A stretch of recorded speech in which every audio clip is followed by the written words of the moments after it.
ഒരു നല്ല IIT ഒരു നല്ല NIT-യിലൊക്കെ അഡ്മിഷൻ നേടുക എന്നുള്ളത് ഏതൊരു എഞ്ചിനീയറിംഗ് ആസ്പിരൻസിന്റെയും സ്വപ്നത്തിൽ ഉള്ള ഒരു കാര്യം തന്നെയാണ്. അങ്ങനെ ഒരു സ്വപ്നം നേടിയ ഒരാളാണ് ഇപ്പൊ നമ്മോടൊപ്പം കൂടിയിരിക്കുന്നത്. ആൻഡ് ജെയ്മെയിന്റെ ഫസ്റ്റ് സെഷന്റെ പെർസെന്റൈൽ സ്കോർ നമുക്ക് പബ്ലിഷ് ചെയ്തിരിക്കുകയാണ്. അപ്പോൾ 99.8% കരസ്ഥമാക്കിയ ഒരു മിടുക്കനാണ് ഇത് നമ്മോടൊപ്പം ജോയിൻ ചെയ്യുന്നത്.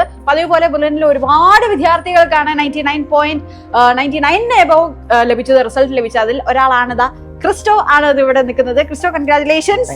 യെസ്. അപ്പം ഇപ്പൊ റിസൾട്ട് ഒക്കെ അറിഞ്ഞിട്ട് അതിന്റെ ഒരു എക്സൈറ്റ്മെന്റ് ലെവൽ എന്താണ്? പ്രതീക്ഷയിലത്തെ റിസൾട്ട് തന്നെയായിരുന്നല്ലോ അല്ലെ? എക്സ്പെക്ടഡ് ആയിരുന്നു ഇത്ര തന്നെ ഉണ്ടാവുന്നുള്ളത്. ഫാമിലിയെ വിളിച്ച് പറഞ്ഞോ? അവരെന്താ പറഞ്ഞു? ഭയങ്കര സന്തോഷമായി. യെസ്. മോന്റെ വീട് എവിടെയാ? എന്റെ വീട് തറവാട് പാലായ, പക്ഷെ താമസം ട്രിവാൻഡ്രം ആണ്. അപ്പൊ തിരിച്ച് എനിക്ക് തോന്നുന്നു ട്രിവാൻഡ്രത്ത് നിന്ന് ഹോം ടൗണിലേക്ക് വന്ന് പഠിക്കുന്ന ഒരു ഇതായിരുന്നു അല്ലെ? ആൻഡ് ഇവിടെ വന്ന് നിന്ന് വിജയം നേടി എന്ന് പറയുമ്പോ തന്നെ ഭയങ്കര വലിയൊരു സന്തോഷം. യെസ്. വീട്ടിലായിരിക്കാൻ പറ്റുള്ളേ? വീട്ടിൽ എന്റെ അച്ഛനമ്മയുണ്ട്, പിന്നെ ചേച്ചിമാർ രണ്ട് ചേട്ടനും ഉണ്ട്. ഓക്കെ. ബുള്ളറ്റിലെ ഏത് കോഴ്സിലായിരുന്നു പഠിച്ചോണ്ടിരുന്നത്? ഞാൻ ഇന്റഗ്രേറ്റഡ് കോഴ്സ് തന്നെയായിരുന്നു. +1 +2 ഇന്റഗ്രേറ്റഡ് ആയിരുന്നു. അത് കഴിഞ്ഞിട്ടാണ് അങ്ങോട്ട് വന്നത് അല്ലെ? Okay, very good. 2026 ജെയ്മെയിന്റെ സെഷൻ എന്ന് പറഞ്ഞാൽ നിങ്ങളെ സ്റ്റാർട്ട് ചെയ്ത്. അപ്പൊ നിങ്ങളാണ് ഇതിന്റെ ഇനി എന്താണെന്നുള്ള അനലൈസ് ചെയ്ത് സെക്കൻഡ് സെഷന് വേണ്ടിട്ട് പ്രിപ്പയർ ചെയ്യുന്നവർക്ക് പറഞ്ഞു കൊടുക്കാൻ. അപ്പൊ എന്തായിരുന്നു ഇത്തവണത്തെ സെഷൻ കഴിഞ്ഞപ്പോ മോനെ ഫീൽ ചെയ്ത്? ഇത്തവണത്തെ സെഷനിൽ എനിക്ക് ഏറ്റവും പറയാനുള്ള ഏറ്റവും കൂടുതൽ ക്രിട്ടിക്കൽ ആയിട്ടുള്ള ടൈം മാനേജ്മെന്റാണ്. ഇപ്പൊ എല്ലാവർക്കും മാർക്ക് കിട്ടിയവർക്കും അതെ, കിട്ടാത്തവർക്കും അതെ, മാർക്ക് കിട്ടിയ ഒരു ടൈം മാനേജ്മെന്റ് ഒരു പെർഫെക്റ്റ് ആയിട്ട് ചെയ്തിട്ടുണ്ട്. ഇപ്പം ക്വസ്റ്റ്യൻ കാണുമ്പം സബ്ജക്ട് വൈസ് നോക്കുകയാണെങ്കിൽ ഓവറോൾ ചെയ്യാൻ പറ്റുന്ന ക്വസ്റ്റ്യൻ ഒക്കെ തന്നെ, അങ്ങനെ ഒത്തിരി പാടായിട്ടുള്ളൊന്നും ഇല്ല. പക്ഷെ മിക്കവർക്കും പറ്റുന്ന ടൈം മാനേജ്മെന്റ് ശരിയാത്തില്ല. ഒന്നെങ്കിൽ കുറച്ച് തെറ്റിപ്പോകും, അങ്ങനെ ഇച്ചിരി സമയം പോകും, അല്ലെങ്കിൽ നമ്മൾ ചെയ്ത് പോകുമ്പോൾ നമ്മൾ കുറെ സമയം സ്പെൻഡ് ചെയ്ത് പോകും. അങ്ങനെ വരുമ്പോഴൊക്കെ ഭയങ്കര പ്രശ്നമാകും. അപ്പൊ നമ്മൾ ടൈം മാനേജ്മെന്റ് കറക്റ്റ് ആയിട്ട് വെക്കണം. അതിന് ആ ടൈം മാനേജ്മെന്റ് കിട്ടണമെങ്കിൽ നമുക്ക് ഒന്നാമത് ആക്യുറസിയും സ്പീഡും ഉണ്ടാകും. അത് PYQ ചെയ്താലേ കിട്ടത്തുള്ളൂ. നമ്മൾ മാക്സിമം ഫസ്റ്റ് ഓഫ് ഓൾ നമ്മൾ തിയറി, അതിന്റെ ലോജിക്കും ഐഡിയാസ് എല്ലാം ഉണ്ടാക്കണം. പിന്നെ മാക്സിമം PYQ ചെയ്യാം. PYQ മീൻസ് വളരെ ഇമ്പോർട്ടന്റ്. മീൻസ് എല്ലാ എക്സാമിനും വളരെ ഇമ്പോർട്ടന്റ്. അപ്പൊ PYQ നമ്മൾ മാക്സിമം നമ്മൾ എക്സ്പീരിയൻസ് ഉണ്ടാക്കുക. അപ്പം ക്വസ്റ്റ്യൻ കാണുന്നതിന് ഐഡിയ ഉണ്ടാകും, നമുക്ക് സ്പീഡും ആക്യുറസിയും അതിന്റെ കൂടെ തന്നെ വന്നോളൂ. യെസ്. അപ്പൊ ഈ മോനെ ഏത് ഹോസ്റ്റലാ നിൽക്കുന്നേ? ഞാനിവിടെ അടുത്തുള്ള എമറാൾഡ് ഹോസ്റ്റലാണ്. എനിക്ക് തോന്നുന്നു എമറാൾഡ് ഹോസ്റ്റലിൽ ഇഷ്ടം പോലെ കുട്ടികൾക്ക് നല്ല അടിപൊളി റിസൾട്ട് കിട്ടിയിട്ടുണ്ടല്ലേ? നിങ്ങൾ എല്ലാവരും ഇന്ന് അവിടെ ആഘോഷിക്കാനാണോ പ്ലാൻ ചെയ്തേക്കുന്നത്? എന്താണ് നിങ്ങളുടെ പ്ലാൻ? ചെറുതായിട്ടുള്ള ആഘോഷങ്ങളുണ്ട് എല്ലാവരും. എനിക്ക് തോന്നുന്നു എമറാൾഡിലെ നമ്മുടെ ടോപ്പ് സ്റ്റുഡൻസ് എല്ലാവർക്കും നല്ല റിസൾട്ട് തന്നെയാണ് കിട്ടിയിരിക്കുന്നത്. അപ്പൊ ഇപ്പൊ അറിഞ്ഞിടത്തോളം കുറെ കുട്ടികൾ എമറാൾഡിലുണ്ട്, നല്ല മാർക്ക് കിട്ടിയിരിക്കുന്നത്. അപ്പൊ അവരെല്ലാവരുമായിട്ട് എൻജോയ് ചെയ്തിരിക്കുകയായിരുന്നു അല്ലെ? യെസ്. അപ്പൊ ഇനി ജെയ് അഡ്വാൻസിന്റെ പ്രിപ്പറേഷൻ നടന്നുകൊണ്ടിരിക്കുകയാണല്ലോ.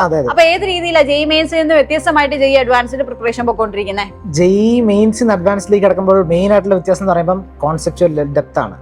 അവിടെ നമുക്ക് ഈ PYQ ചെയ്തുകൊണ്ട് മാത്രം കാര്യമില്ല. കാരണം പഠിക്കാതെ പോയി PYQ ചെയ്താലും നമുക്ക് അവരെന്താ ചെയ്തേക്കുന്നത് നമുക്ക് മനസ്സിലാവില്ല. അപ്പം first of all conceptual depth ഉണ്ടാക്കണം, പിന്നെ അവസാനം PYQ ചെയ്യണം. ആദ്യം നമ്മളിപ്പം കുറച്ചും കൂടെ കട്ടിയുള്ള ചോദ്യങ്ങളും നമുക്ക് തിയറി പ്രോപ്പർ ആയിട്ട് അണ്ടർസ്റ്റാൻഡിംഗ് ഉണ്ടാക്കണം. അപ്പൊ അതാണ് അവിടുത്തെ മെയിൻ വ്യത്യാസം. പിന്നെ ഈ ജെയ് അഡ്വാൻസ് കുറച്ച് വാസ്റ്റ് ആയിട്ട് പഠിക്കേണ്ട, ജെയ് മെയിൻസിനേക്കാൾ നല്ലോണം ഡീപ്പായിട്ട് കുറച്ച് പഠിക്കേണ്ട ഒരു കാര്യം തന്നെയാണ്.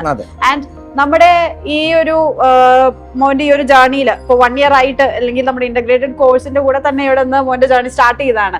അപ്പൊ അത് കഴിഞ്ഞിട്ട് ഇങ്ങനത്തെ ഒരു നല്ല റിസൾട്ട് വന്ന് എത്തി നിൽക്കുമ്പോൾ എന്താണ് മോനെ തിരിഞ്ഞു നോക്കുമ്പോൾ ഏറ്റവും സ്ട്രൈക്കിംഗ് ആയിട്ടുള്ള ഒരു കാര്യം എന്തായിരിക്കും? സ്ട്രൈക്കിംഗ് ആയിട്ടുള്ള സത്യം പറഞ്ഞാൽ ഞാൻ 10th ക്ലാസ്സിൽ പഠിക്കുമ്പം ഞാൻ IIT എന്താണെന്ന് എനിക്ക് അറിയത്തില്ലായിരുന്നു. ഞാൻ ചുമ്മാ എന്തായാലും കുറെ ഫ്രീ ടൈം ഉണ്ട്, എന്തെങ്കിലും ഗുണങ്ങളായി കോച്ചിങ്ങിന് വന്ന.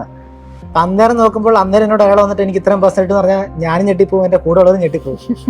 അങ്ങനത്തെ ഒരു ഇതായിരുന്നു. അത്ര ഐഡിയ ഇല്ലാത്തതിൽ നിന്ന് ഇപ്പൊ ഇങ്ങനത്തെ ഒരു സ്കോറിൽ നേടി നിൽക്കാന്ന് പറയുന്നത് ഭയങ്കര അത്ഭുതമാണ് അല്ലേ?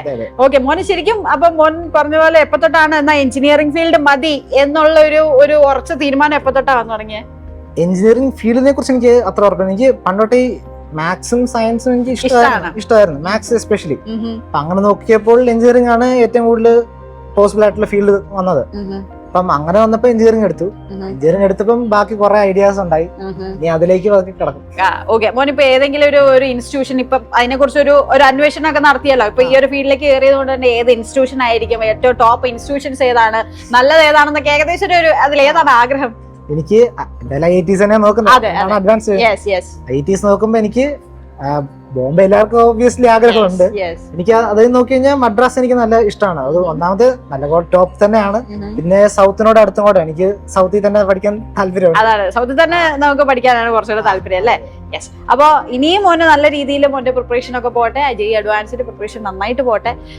ജെയ് അഡ്വാൻസിന്റെ റാങ്ക് വന്നതിന് ശേഷം ഞങ്ങൾക്ക് ഇതുപോലെ തന്നെ ഇന്റർവ്യൂ ചെയ്യാൻ സാധിക്കട്ടെ എന്ന് ആശംസിക്കുകയാണ്. And thank you so much and once again congratulations.